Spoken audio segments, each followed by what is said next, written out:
This is God First Studios. Okay. We're going to talk about the message that works.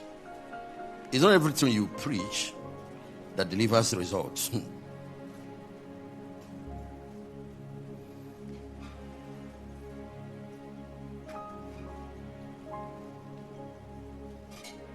By being a careless sower, you can be the one destroying your work.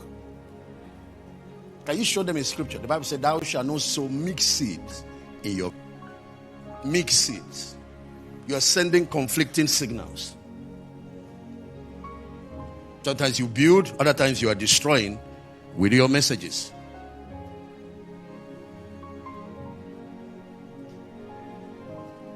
Mixed seed. You can see it. You shall not let your livestock breed with another kind. You shall not sow your field with mixed seed, nor shall a garment of mixed linen and wool come upon you. Even in your dressing, even in your packaging, don't send conflicting signal. A man of God should understand who you are, what God has called you to do, and it should show in how you dress. Respect your office, even in your packaging. Stop dressing like a tout. Stop dressing like an entertainer. Leave those flashy colors for Michael Jackson, for Davido and Flavor.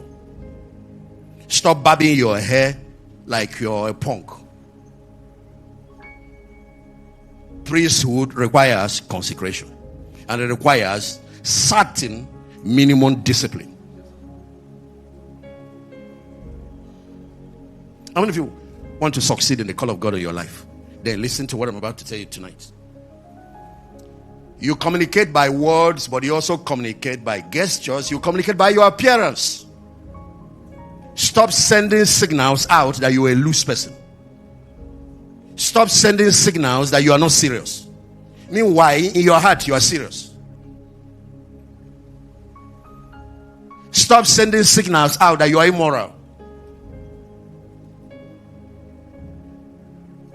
Synchronize your heart, your mouth, and your action and your behavior. Synchronize them. Let them be communicating one message.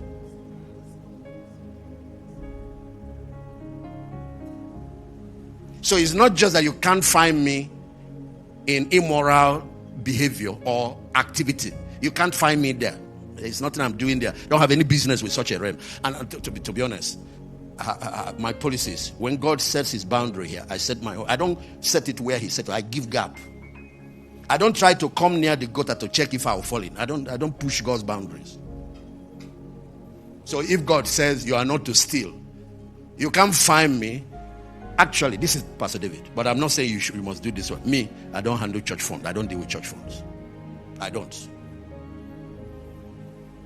Should they say senior pastor has to at least one out of the 3 signatories or whatever. So I appoint somebody I trust very well to represent me in the midst of the 3 signatories. But you have the right to be one of the signatories. The important thing is that you must create that system that is honest before all men. That's what the Bible says. Please put it up. Romans 12 is written many times in the New Testament. Provide things that are honest before all men. Not honest to you. It might be good and you're not doing anything bad though. But the other people are not seeing it. Because the action is not synchronizing with the heart. You are communicating, sending different signals. Now, I will tell you something about this. When it comes to giving, our senior pastors are the ones who even giving hundreds of millions and all of that. You're looking for $1 billion and all that. They are the ones who give it. You know why? They are the ones who manage their fund. So they know that when I give my own 1 billion or give my own 100 billion, it is not give with one hand and collect with the other hands. I don't deal with church funds. I don't. Of course, Dominion City is all over the world now. I'm not a signatory to any of their accounts. Because I'm a person of integrity. But even though I am, it's not enough unless I communicate it by my behavior. I cannot just have it in my heart and be destroying it by my action. Because if you want to attract big funds, show that you're a person of trust. It's not just about preaching about prosperity. Can you be trusted with money? Can God trust you? And can men trust you? Serious-minded people, when they come to your church, they don't see an environment of trust. You're wasting your time. They will drop change in the offering and go. Because you create an environment that says it is the pastor we are financing. But it might not be true, but that's the way you are behaving.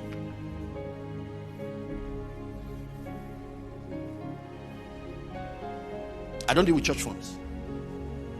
Not in my dream, not in the physical. I'm not interested.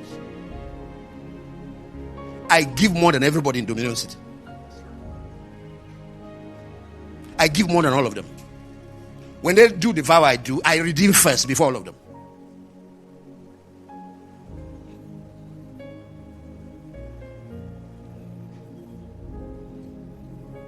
Maybe I should say something here. If I say it, I don't know. They are different. From tomorrow, there are some things we'll show you about kingdom approach to church. But for now, synchronize your message. Make sure that the way you comport yourself, the way you behave, is saying exactly the same thing that you're preaching. It's saying exactly the same thing that is in your heart. Don't be creating mixed or conflicting signals. It has ruined more people than you know. When they taught us branding, I was out in a leadership conference abroad and they were teaching us branding, and everybody is learning how to brand your product, how to brand your message, how to brand your organization. The first thing they tell you is that you are the brand. If you don't get you right, forget any other thing you are saying. Nobody will believe it. So you have to be the ambassador of your own message. You have to be the first representation of your own message. So that ministry, you are the number one ambassador of it. Become what you want every other person to become. Do you want them to be givers? Become a giver. Do you want them to be serious? Become serious. Do you want them to be holy? Then become holy. Model everything you want the people to be. You will start succeeding more without bothering about success than a lot of people who are fighting to succeed.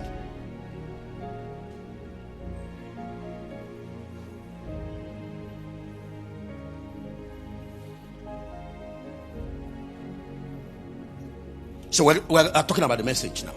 We're going to talk about the message that you preach, the message that works. Model whatever you preach. There are sometimes we preach futuristically. We are not there, but we are speaking by faith. Model in a seed form, in a small version, what you are talking about in the future. And then everybody will follow you into it. Don't be telling people about the promised land and be buying plots in Egypt. What you are saying is, I don't believe that there is any promise. I don't believe in that thing. Everybody, you better change it. You are contradicting the message. But if you are talking about the promise and start packing your own loads, is somebody hearing what I'm saying? Then everybody will know that this leadership is serious.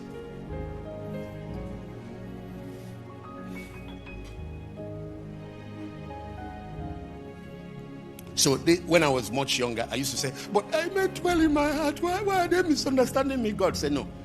I did not say provide things honest in your own sight. I said provide things honest in the sight of what?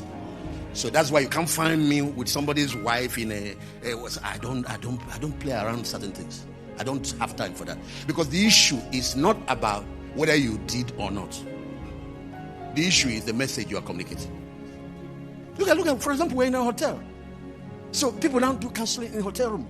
So 10 p.m. they see a woman, somebody's wife coming out of your room. I don't care if you are under the anointing throughout the time she was in your room. You were whatever. The man at the reception does not know that.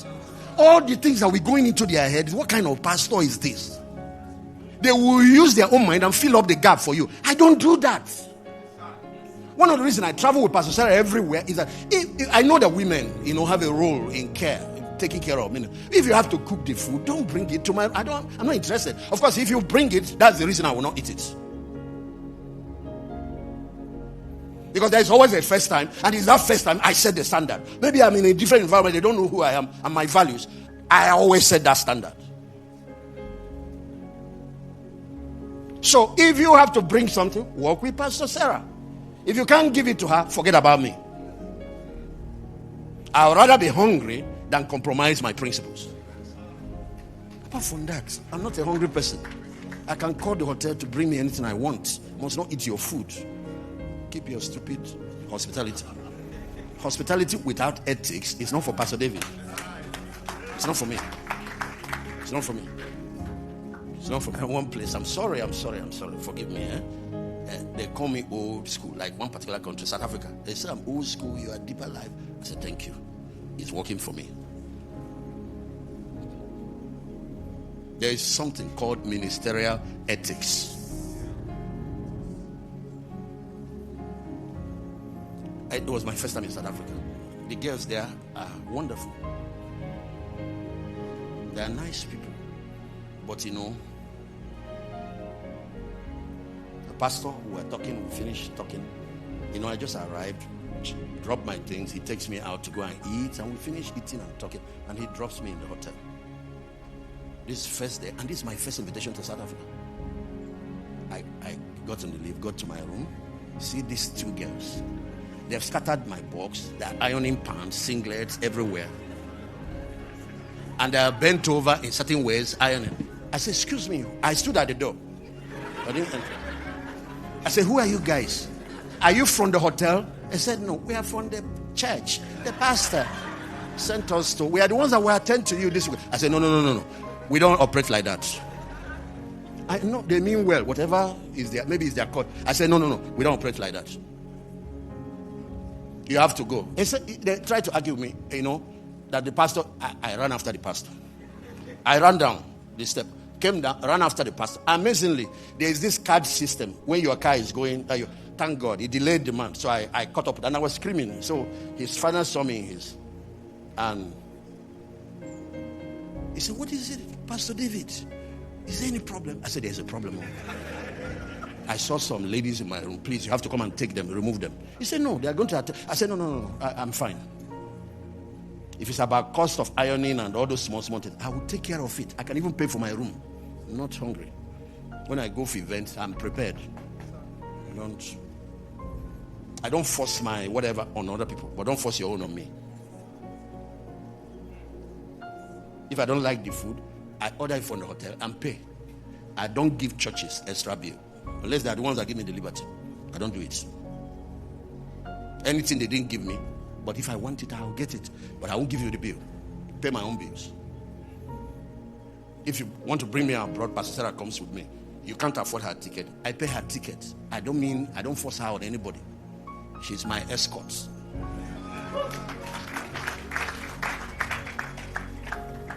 And the girl likes it.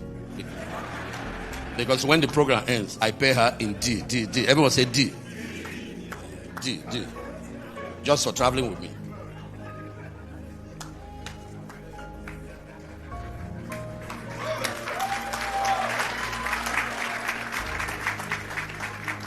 Don't let the message you are sending by your behavior be conflicting the message you're preaching with your mouth. So that your gospel can be believable.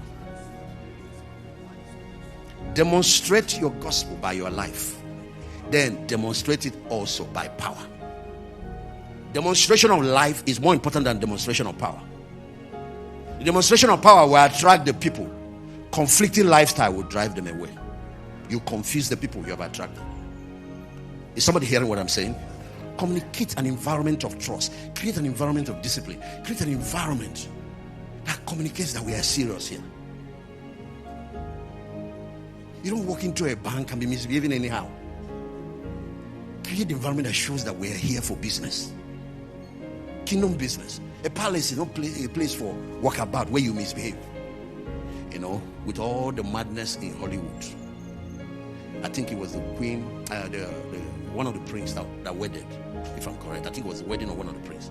I saw those Hollywood stars. Everybody's properly dressed. No showing up or down. No lo and behold. Lo, behold. None of those nonsense. I was wondering, when did United Kingdom become Puritan again?